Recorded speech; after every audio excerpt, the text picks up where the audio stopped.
Selamat siang Bu Ira. Selamat siang Bu. Terima kasih Bu Ira, pada siang ini Bu Ira sudah meluangkan waktu untuk wawancara dengan saya. Kali ini saya akan meminta bantuan kepada Ibu untuk wawancara mengenai pengambilan keputusan berbasis nilai kebijakan sebagai pemimpin. Baik Bu, saya mulai pertanyaan dengan pertanyaan pertama gitu. Selama ini bagaimana Bu Ira dalam mengidentifikasi kasus-kasus yang merupakan dilema etika atau kesukaan moral? Dalam menganalisis masalah saya itu ada dua hal. Yang pertama seandainya itu masalah yang langsung berkaitan dengan intinya tapi seandainya masalah itu masih berkaitan dengan moral, maka saya akan melihat itu dari apa yang ada. Baik Bu, terima kasih. Jadi pengambilan keputusan yang Ibu lakukan jika dilakukan itu tentu tidak akan dilaksanakan dengan manfaat, tetapi berdasarkan moral.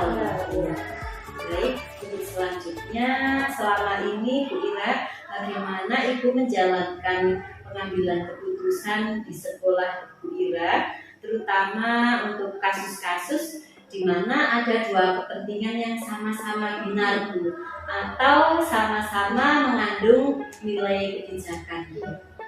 Jadi ketika ada suatu permasalahan, saya tentunya akan mengidentifikasinya. Apakah permasalahan tersebut itu baik untuk semua atau hanya berlaku untuk beberapa saja. Sebagai salah satu contoh, ketika kemarin ada permasalahan, yaitu misalnya anak itu mau dinaikkan atau tidak. Nah itu kan kita juga perlu mengidentifikasi apakah pengambilan keputusan yang kita ambil itu nanti bisa dilaksanakan merugikan orang lain atau tidak. Itu perlu kita identifikasi dulu apa permasalahannya. Oke, luar biasa sekali Bu Ira. Kemudian untuk selanjutnya, langkah-langkah atau prosedur seperti apa yang biasa dilakukan oleh Bu Ira selama ini Bu? Saya dalam mengambil keputusan itu seringkali tidak hanya untuk kepentingan saya sendiri semata, berarti kita harus bermusyawarah dulu. Kita bersama-sama dengan teman-teman guru ataupun warga sekolah yang lain untuk mendiskusikan ini. Apakah ini sudah bisa berjalan dengan baik atau belum. Jadi kalau kita hanya memutuskan untuk diri sendiri, tentunya itu adalah kurang pas. Saya harus bermusyawarah dulu dengan guru ataupun dengan warga sekolah yang lain. Terima kasih. Berarti Bu Ira dalam mengambil kebijakan selama ini selalu mengutamakan musyawarah dulu ya Bu, supaya hasilnya bisa baik untuk kebersamaan kita semua. Untuk selanjutnya, hal-hal apa saja yang selama ini Bu Ira anggap efektif dalam pengambilan keputusan pada kasus-kasus dilema etika Bu? Dalam hal ini tentunya saya sudah harus melihat dulu seberapa besar kasusnya.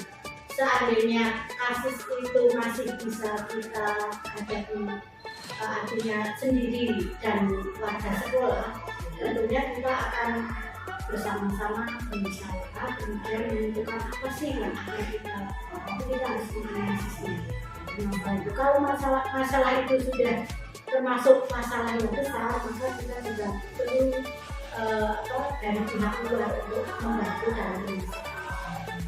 Ya Bu, jadi tergantung seberapa besarnya permasalahan tersebut ya Bu. Kalau misalnya permasalahannya tidak terlalu besar, dimusyawarahkan dengan ibu sekolah, tapi kalau masalah yang lebih besar lagi membutuhkan musyawarah bersama pihak lingkungan sekolah sekitar. Baik Bu Ira, untuk selanjutnya yang ingin saya tahu lagi Bu Ira, hal-hal apa saja yang sudah yang selama ini bagi Bu Ira merupakan tantangan dalam pengambilan keputusan pada kasus-kasus dilema etika?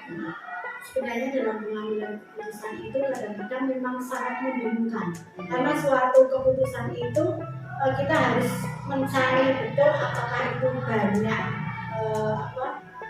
banyak plusnya atau banyak yang nanti akan diperoleh atau itu bahkan merugikan, sehingga itu merupakan hal yang sulit sebenarnya bagi kami, karena tidak hanya sekedar main keputusan, tapi kita harus menggunakan hati dan menggunakan pikiran kita. Jadi seperti itu. Jadi dipertimbangkan dulu dampaknya bagi keluarganya dan pertimbangkan juga dengan rasa hati. Luar biasa. Terima kasih. Masih saya lanjutkan pertanyaannya lagi nih Bu.